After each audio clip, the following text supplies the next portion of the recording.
Hi అండి, welcome back to PNV Telugu channel. ఈరోజు నేను స్వీట్ రెసిపీ చేశానండి. పాలతో మైసూర్ పాక్ తయారు చేశాను. ఈ స్వీట్ ఎలా తయారు చేశానో ఏంటనేది నేను మీకు వీడియోలో చూపిస్తానండి. చూసారా ఎంత సాఫ్ట్గా ఎంత బాగా వచ్చాయో.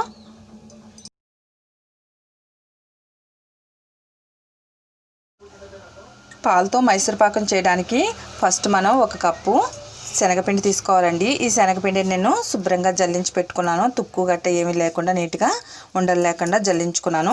ఈ కప్పు శనగపిండిని మనం వేయించుకోవాలండి పచ్చివాసన పోయే వరకు. స్టవ్ వెలిగించుకుని గిన్నె పెట్టుకున్నానండి. ఇప్పుడు ఈ శనగపిండి ఇందులో వేసేసి వేయించుకుందాం పచ్చివాసన పోయే వరకు. శనగపిండి వేగిపోయిందండి. ఇప్పుడు దీన్ని తీసి పక్కన పెట్టేసుకుందాం. ఫస్ట్ పంచదార ఒక కప్పు తీసుకుందాం అండి. శనగపిండి ఒక కప్పు తీసుకున్నాం కదా, పంచదార కూడా ఒక కప్పు తీసుకుందాం. అలాగే పాలు కూడా హాఫ్ కప్ తీసుకుందామండి. ఈ పంచదార మొత్తం ఈ పాలల్లో కరిగించుకోవాలండి పాకం వచ్చే వరకు. పాకం వచ్చిందో లేదో చూద్దామండి. దీనికి తీగ పాకం వస్తే సరిపోతుందండి. చూసారండి, ఇలా మనకి తీగ పాకంలా వస్తే సరిపోతుంది. ఇప్పుడు శనగపిండి కొద్దిగా వేసుకుంటూ ఇందులో కలుపుకోవాలండి. ఇలాగా పిండి మొత్తం పోసుకొని ఉండలు చుట్టకుండా సాఫ్ట్గా కలుపుకోవాలండి గరిటతో.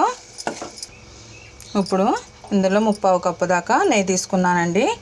కొద్దిగా పోసుకుంటూ తిప్పుకోవాలి.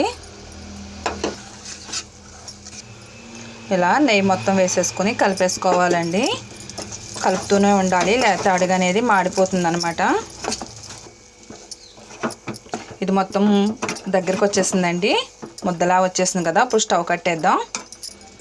ఇప్పుడు ఈ గిన్నెలో ఉన్న పిండిని మనం ఇలా గరిటతో ఇలాగా సాఫ్ట్గా చేసుకుందాం అండి. ఒక్కసారి గిన్నె ఉన్న హీట్కి ఏమవుతుందంటే కలర్ అనేది చేంజ్ అవుద్ది అనమాట. ఇంకాను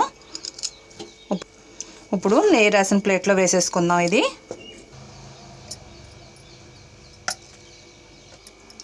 ప్లేట్లో మొత్తం ఇలాగా సర్దుకోవాలండి.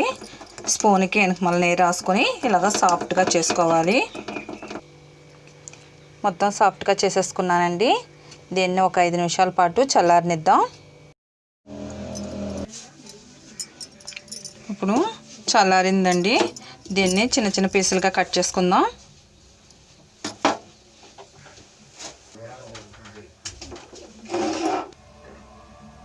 చిన్న పాల మైసూర్ పాక్ తయారైపోయిందండి.